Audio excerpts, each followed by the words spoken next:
Lady Maria Ashford was certain that a new scandal was about to erupt at Somerset Hall, but she never imagined she would be the one at its center.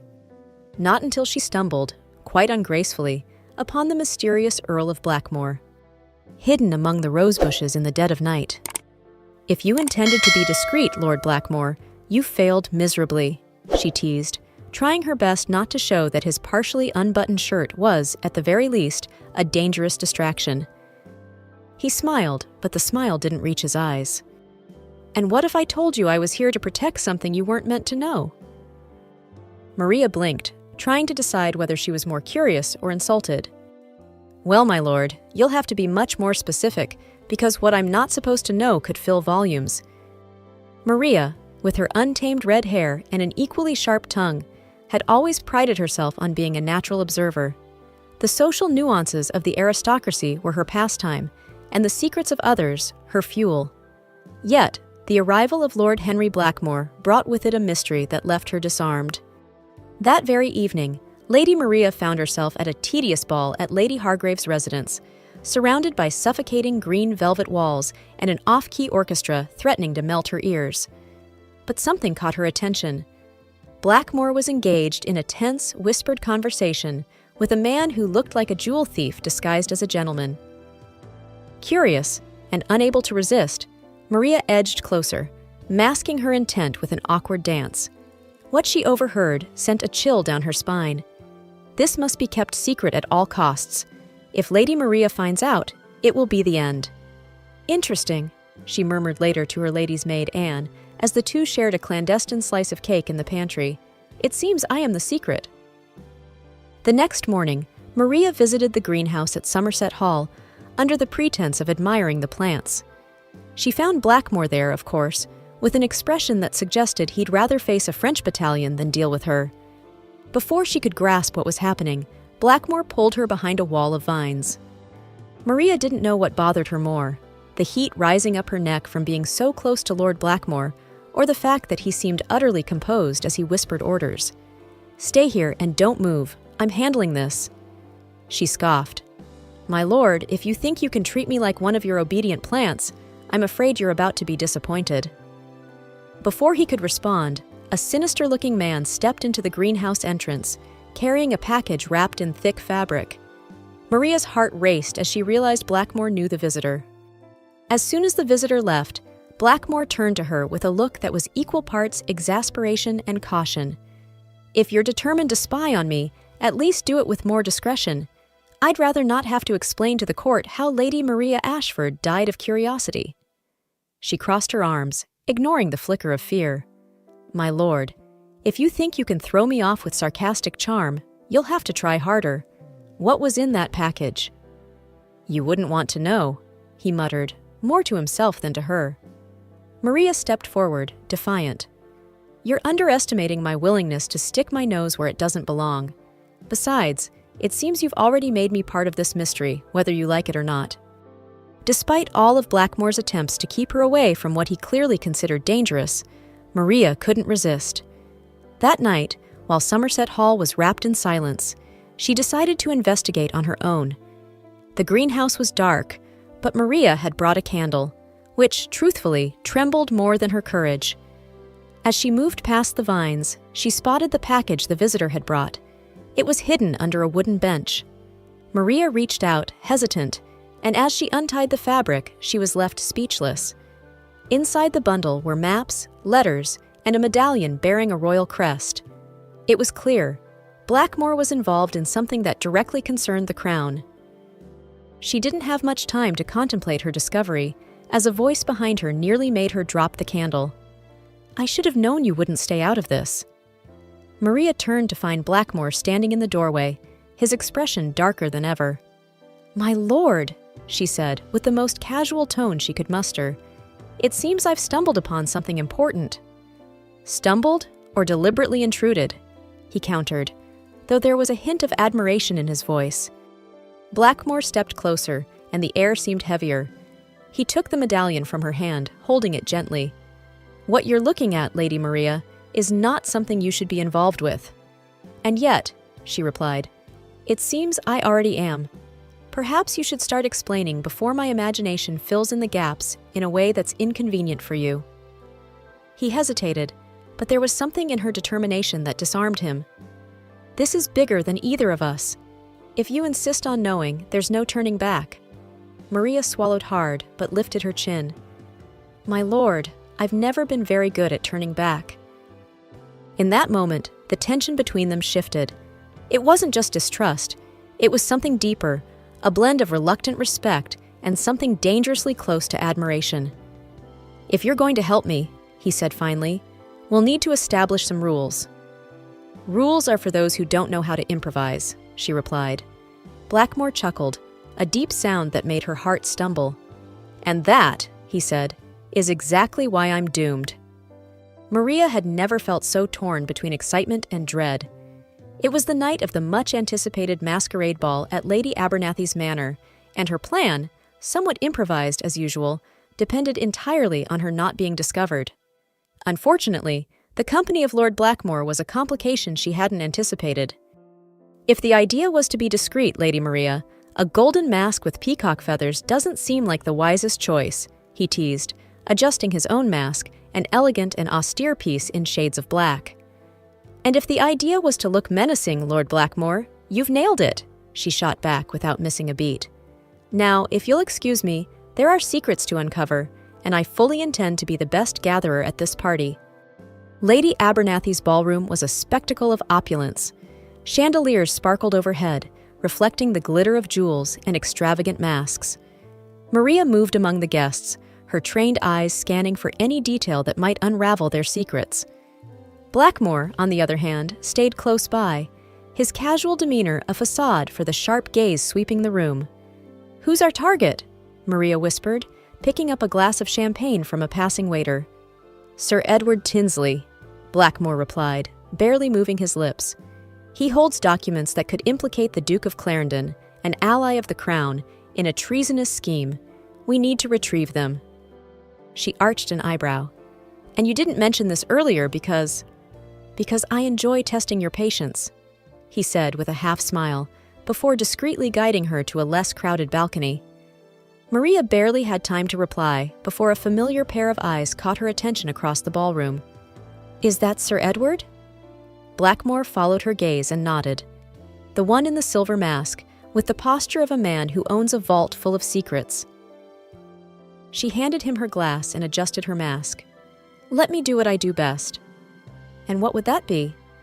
"Being irresistible," she replied, shooting him a playful look before disappearing into the crowd. As Maria approached Sir Edward, Blackmoor watched from a distance, torn between admiration and frustration. Maria was a force of nature, and he knew it was futile to try to control her. Within minutes, she had charmed the man, laughing at something he said and lightly touching his arm. "Lady Maria," Sir Edward said, leaning in closer, "are you enjoying the ball?" "Loving it," she replied with a sweet smile, while her fingers slid across the table to swipe a small envelope he had carelessly left beside his glass. "But I think I need a bit of air. Would you accompany me?" Meanwhile, Blackmoor remained vigilant. When he saw Maria and Sir Edward heading toward the garden, he muttered a curse under his breath and followed. In the garden, Maria managed to distract Sir Edward long enough to slip away with the envelope, but as she turned, she came face to face with Blackmoor. "You have a peculiar talent for showing up at the most inconvenient moments," she whispered. "And you have a peculiar talent for attracting trouble," he retorted, though there was a glint of approval in his eyes. Before they could exchange more words, Sir Edward returned in a rush, clearly aware he'd been duped. Blackmoor grabbed Maria's hand. "Run!" The escape from the manor was a blur of hurried footsteps, nervous laughter, and hastily improvised excuses. When they finally reached the safety of a waiting carriage, Maria collapsed onto the seat, breathless. "Well," she said, a triumphant smile on her face as she held up the envelope. "That was fun." "Fun isn't the word I'd use," Blackmoor replied, though he couldn't hide a smile. She opened the envelope and fell silent as she saw the contents. They were letters, but one bore a signature she knew all too well, the Duke of Clarendon. "This proves the Duke is innocent," Maria said, frowning. Blackmoor nodded. But it also proves that Sir Edward is involved in something far more dangerous. He won't give this up without a fight. Then we'll fight, she said, her voice resolute. Blackmoor watched her for a long moment. You don't have to be part of this. Oh, but I do, she replied. The carriage rumbled along the winding road, jostling Maria and Blackmoor in a tense silence. The moonlight spilled into the dark interior, casting flickering shadows across their faces. Maria still held the envelope, but it felt as if it burned in her hands. What do we do now? She finally asked, breaking the silence. Now, Blackmoor said, his voice low and steady. We take these letters to the one man who can use them to stop Sir Edward. And who would that be? Blackmoor hesitated for a moment, as if the answer were a burden he was reluctant to bear. My father. Maria blinked, confused. But I thought your father was dead. Blackmoor's smile was cold and bitter. To the world he is, but to those who know the truth, the Duke of Clarendon still lives, hidden from everyone, even the crown. These letters could save his reputation or destroy everything he's tried to protect. Maria felt a wave of shock mixed with an emotion she couldn't quite identify. So that's why you got involved in this? To protect your father's legacy? Blackmoor turned his gaze to the window, his jaw tight. And you think these letters are the only thing that can prove it? I don't think, he corrected. I know. The carriage came to a stop in front of an isolated mansion, its shuttered windows and somber atmosphere at odds with the title of Duke. Blackmoor helped Maria down, his fingers lingering on hers a moment longer than necessary. Inside the house, they were greeted by a silent butler who led them down a narrow hallway. When they reached a dimly lit library, a tall, stern man rose from a chair by the fireplace. And I had hoped you wouldn't need me to clean up your mistakes, the Duke said, rising from his chair as Blackmoor handed him the envelope. While the Duke examined the letters, Maria watched the tension between father and son, a relationship full of unspoken words and unhealed wounds. These letters clear your name, Blackmoor said at last, but they also put Sir Edward in a dangerous position. He won't stand idle. The Duke lifted his gaze, assessing Maria for the first time. And who is this young woman you've brought to my hideout? Someone more stubborn than prudent, Blackmoor replied, and Maria shot him a sharp look. Lady Maria Ashford, she introduced herself, undeterred. And, from what I can see, I'm the only one here bold enough to say that perhaps your martyrdom is making things more complicated. The Duke arched an eyebrow, surprised, but one corner of his mouth curved into a smile. You have courage, young lady. I hope you also have a plan. A plan? She glanced at Blackmoor. I thought that was his responsibility. I do have a plan, Blackmoor replied, crossing his arms. But it requires her help. Sir Edward is a persuasive man, especially among the elite. We need someone he'll underestimate, someone like Lady Maria. She blinked. You want to use me as bait? No, I want you to distract him while I retrieve the evidence he's still holding on to. Maria scoffed, but there was a glint of determination in her eyes. Well, if I'm the best chance you've got, I suppose I'll accept.